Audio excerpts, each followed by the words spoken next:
I'm Doug McLennan. I live in the John Sullivan House in Durham. The house was built in 1717 and sold to a chap named the Reverend Hugh Adams. And for the first 40 or so years of its existence, it was known as the Adams Mansion. The house is about 4,150 square feet, not counting the barn and so on. It's rated as 6 bedrooms, but we're currently using it as a 4-bedroom house. It sits on 1.81 acres. Depending on the tide, it has 450 feet of frontage on the Oyster River at the headwater and connects to the Piscataqua and Portsmouth and the ocean. We have the rights to build a dock, the permit's in place, and we have a mooring in front of the house. We've kept 22-foot boats out there. By road and by water, it's about 9 miles to Portsmouth. Durham's very attractive to families with children because the Oyster River school system is very highly regarded. Durham is always being mentioned 1 or 2 in livability, desirability, and so on in southern New Hampshire. It has all the recreational opportunities that you might want. And the university really does do a lot. There's plays, there's things at the Whittemore Center, and it's all within walking distance.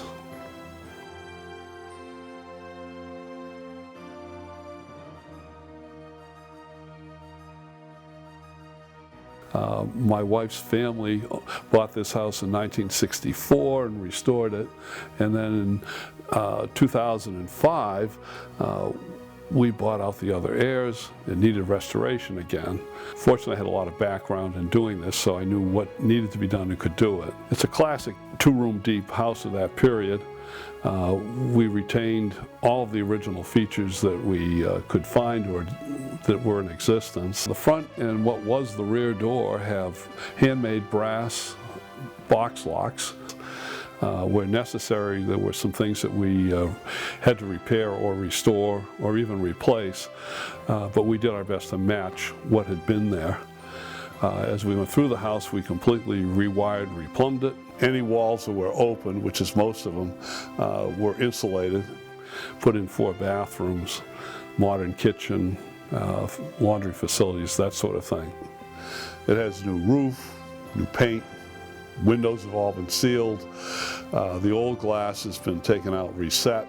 We have gas on top of an electric range, which is also convection. 2 sinks. We have a very large hot water supply tank. The house has 5 fireplaces, 3 on the first floor and 2 on the second floor. One has very old Delft tile on it, probably original.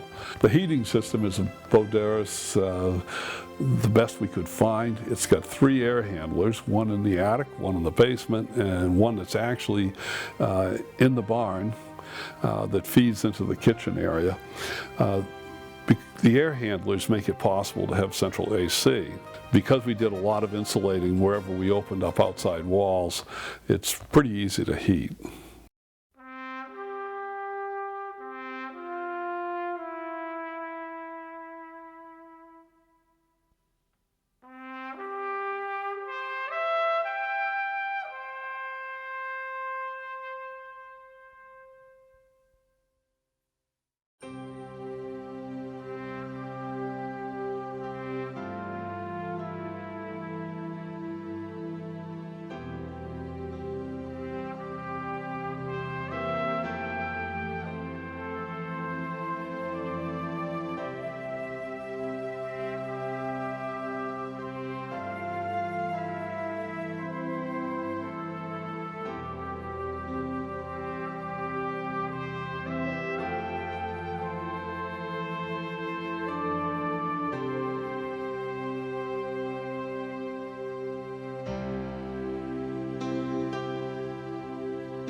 Sullivan was an interesting guy in that he led the first military action of the Revolutionary War, the taking of Castle William and Mary, the powder, cannons and so on, in December of 1774. He became Attorney General ultimately in New Hampshire, served in that capacity, was Speaker of the House for a while, and then elected governor.